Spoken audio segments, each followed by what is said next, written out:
Friends, Telugu కథల లోగిలికి స్వాగతం. మరో మంచి కథతో ఈరోజు మీ ముందుకొచ్చాము. ఆలస్యం ఎందుకు, ఇంక పదండి కథలోకి వెళ్ళిపోదాం. అందరూ సంతోషంగా ఉన్నారు.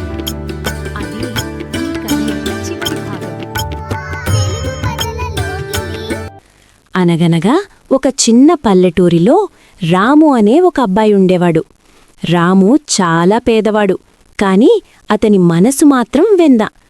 రాముకు లోకంలో ఎవ్వరూ లేకపోయినా ఒక పెంపుడు పిల్లి మాత్రం అతనికి ప్రాణ స్నేహితుడిలా తోడుగా ఉండేది. ఆ పిల్లి ఎప్పుడూ రాము వెడ్డే ఉండేది. ఒకరోజు రాము అడవిలో వెళుతుండగా ఒక పెద్ద పాము పొదల్లో చిక్కుకుని విలవిలలాడటం చూశాడు. ఎవరైనా సరే ఆ పామును చూసి భయపడి పారిపోతారు. కాని రాము ధైర్యంగా ముందుకు వెళ్ళి ఆ పామును రక్షించాడు. అప్పుడా పాము ఒక మనిషిలా మాట్లాడి రాముకు కృతజ్ఞతగా ఒక చిన్న మాయా అద్దాన్ని బహుమతిగా ఇచ్చింది.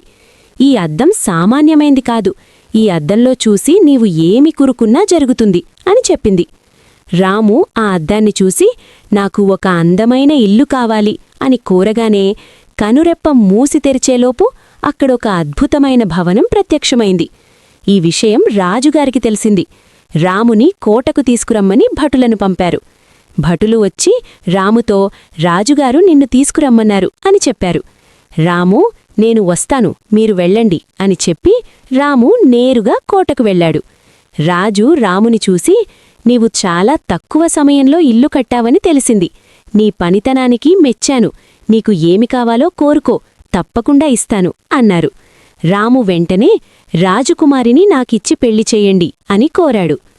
రాజుకు యువరాణిని రాముకిచ్చి పెళ్లి చేయడం ఇష్టంలేదు, కాని ఏమి అడిగినా ఇస్తాను అని మాటిచ్చాడు. అందుచేత రాము కోరికను కాదనలేక అలాగే చేస్తాను, కాని నాదొక షరతు, నువ్వు కేవలం 1 నిమిషంలో ఒక ఇల్లు కట్టగలిగితేనే నా కూతుర్ని నీకిచ్చి పెళ్లి చేస్తాను అన్నాడు. రాజు మాట పూర్తికాకముందే రాము రాజు గమనించకుండా తన మాయా అద్దాన్ని వాడి అందమైన భవనాన్ని నిర్మించాడు. రాజు ఆశ్చర్యపోయి తనకు ఇష్టం లేకపోయినా మాట నిలబెట్టుకోవడానికి రాజకుమారిని రాముకిచ్చి పెళ్లి చేశాడు. కాని ఆ రాజు చాలా అసూయపరుడు. రాము దగ్గర ఉన్న రహస్యం తెలుసుకోవడానికి సైనికులను పంపాడు. రాము తెలివిగా వారిని మోసం చేసినా చివరకు వారు రాము వద్ద ఉన్న ఆ మాయా అద్దం గురించి తెలుసుకున్నారు. రాజు ఒక ముసలామెను పంపి దొంగతనంగా ఆ అద్దాన్ని మాయం చేయించాడు. వెంటనే రాజు రాము భార్య అయిన యువరాణిని రాజ్యానికి తీసుకువెళ్లిపోయి రామును అతని పిల్లితో సహా జైల్లో పెట్టించాడు. జైల్లో రాము దిగులుగా కూచున్నాడు. అప్పుడతని పిల్లి తన తెలివిని ప్రదర్శించింది. అది జైల్లో పిల్లలతో ఉన్న ఒక ఎలుకను పట్టుకుంది.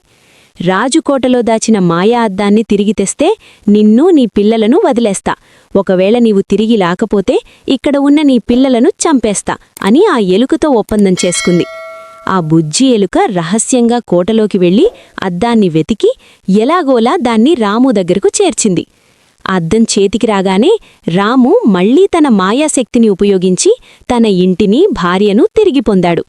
రాజుబెన తప్పు తెలుసుకుని రాముతో సంధి చేసుకున్నాడు. ఆ తర్వాత రాము, రాజకుమారి మరియు ఆ తెలివైన పిల్లి అందరూ కలిసి ఎంతో సంతోషంగా జీవించారు. చూశారుగా స్నేహితులారా, మనం చేసే మేలు ఎప్పుడూ వృధాపోదు. రాము పామును రక్షిస్తే ఆ పాము ఇచ్చిన అద్దం అతని జీవితాన్నే మార్చేసింది. ఫ్రెండ్స్, ఎలా ఉంది ఈ కథ? మీ అందరికీ నచ్చిందా? అయితే ఈ వీడియో గురించి ఏదైనా కామెంట్ చేయండి. అలాగే వీడియోను లైక్ చేయండి. మరిన్ని వీడియోల కోసం మా తెలుగు కథల లోగిలి ఛానల్ను తప్పనిసరిగా సబ్స్క్రైబ్ చేసుకోండి. మరొక మంచి వీడియోతో కలుద్దాం. నమస్కారం.